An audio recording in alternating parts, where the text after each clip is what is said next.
Some things start turn up, nah? That's why you're mad. It's a bunny, yeah? That's why you're mad. What hotter than you?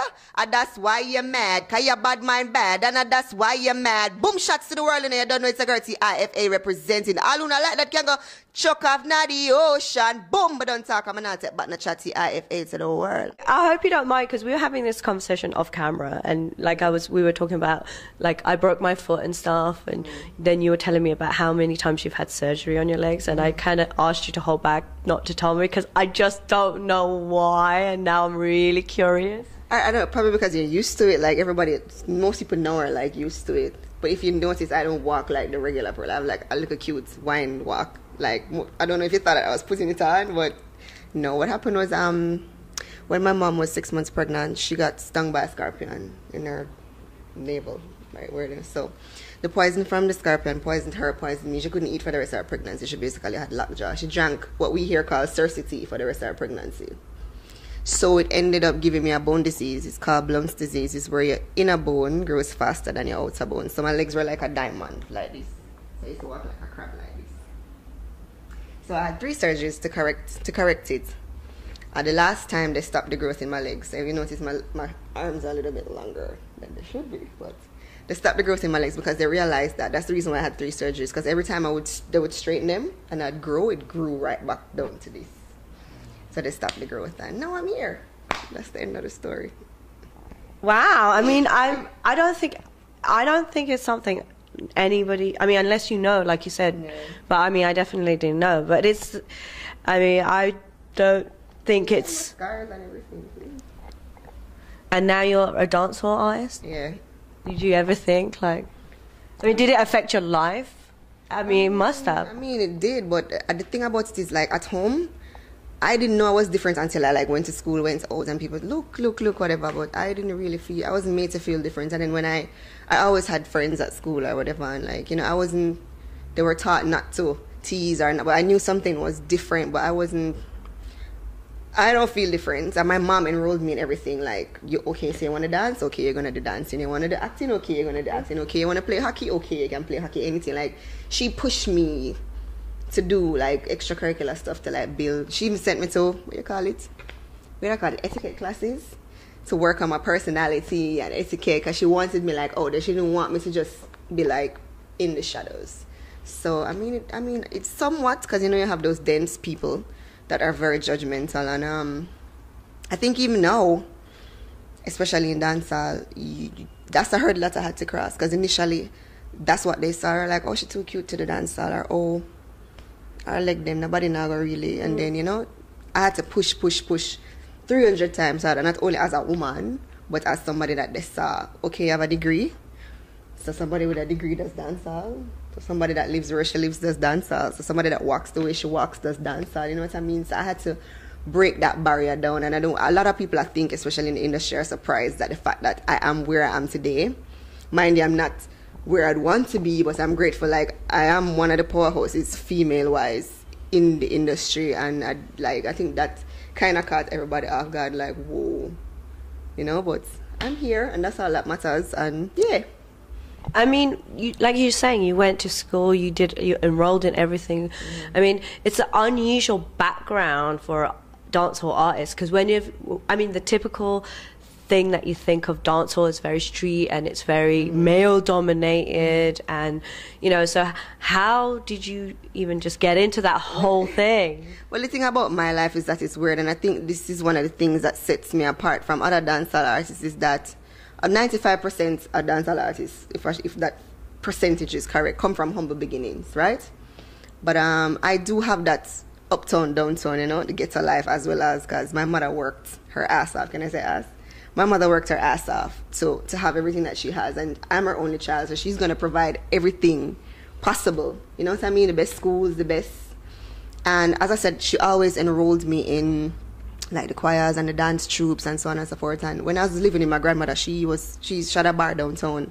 Like, I was not used to music, or not ever around music, because she had a bar, and of course, you know, Jamaicans have them round robin, and every Friday sound string up, and it's right there on 91 Duke Street. As ironic as it might sound, or contrasting, right across from the synagogue, but it's Friday, I went at the ghetto, so music I go string up then a Mark Lane or you know what I mean. And my mother used to go to parties. I grew up seeing my mother getting ready, and she telling me go to your bed, go to your bed. You know what I mean. I grew up seeing her on the dance hall tapes, so they used to wear frill and silver and gold and the excitement. So I mean, it's not nothing new to me. And then my mother and my father broke up, and my mother started to date my stepdad, and he's actually a producer, so he's actually responsible for bringing Lady Saw, the queen of dancehall, to you all. Along with her, she whatever. But he was the main manager producer that brought you guys Lady Saw. So growing up, I grew up around music and coming home and seeing different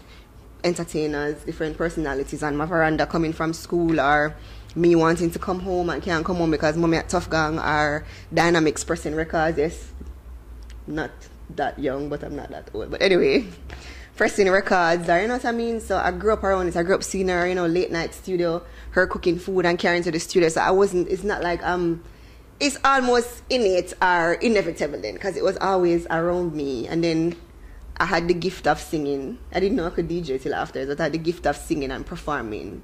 And she enrolled me into a performing arts group. So from the ages of like 12 to 18, I would tour with them, the States, the Caribbean, here in Jamaica. So basically I'm doing what I'm doing now, but I was doing back then, but as a solo artist. So I have like formal training, and so it's almost inevitable. But the deal was, you're my one girl picnic, you have to go college. You don't care what you do after that, you have to go college. So I'm like, okay, so that's how I ended up. Yeah.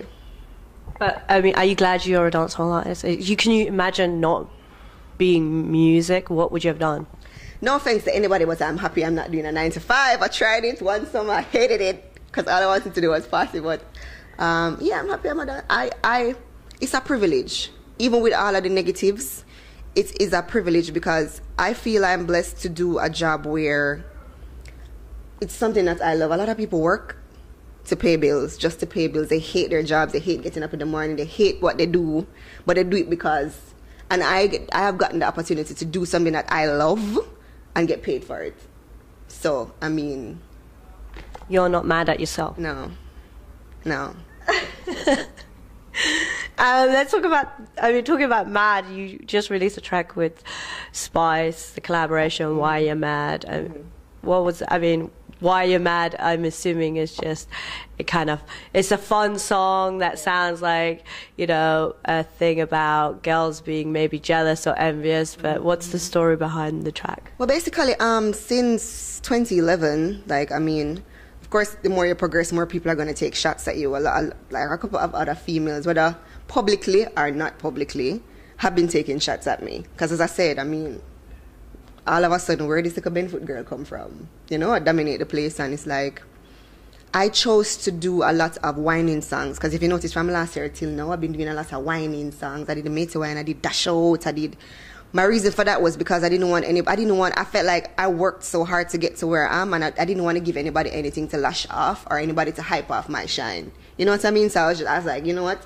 Let me just stray. Let me just do some fun, happy songs, some dancing songs, and forget about everybody else. And I've been dashing out and whining and doing all of these wonderful songs. And this year in particular, I came on a lot of heat. You know what I mean? This year they tried to test me. And I was doing the same thing. Conrad from Mushroom gave me the rhythm.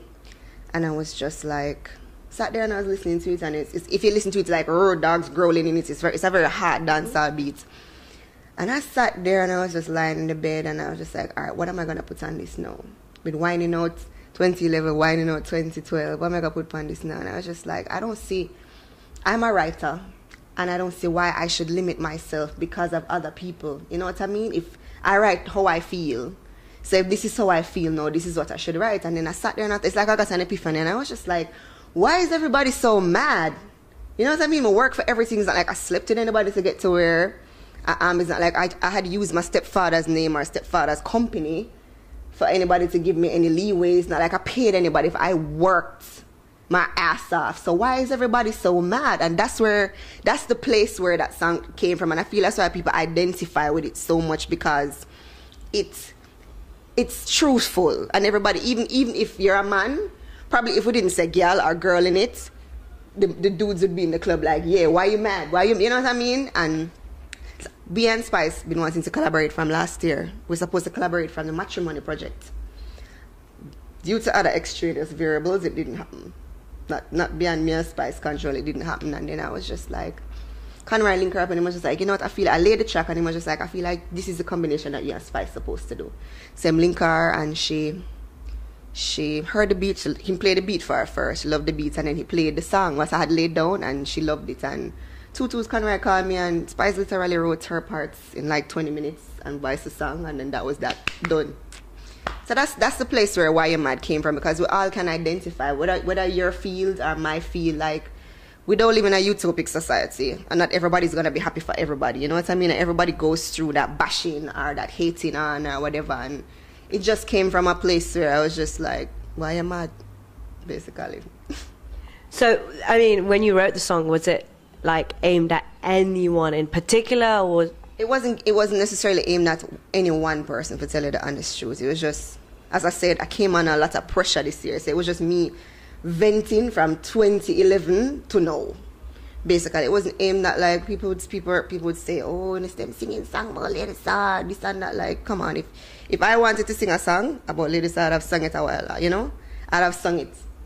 You know what I mean? I don't feel like I need to sing a song directed at her. I don't feel like at this point, like, I'd need to beef with her to get to another level. Like, I'm trying to go Billboard.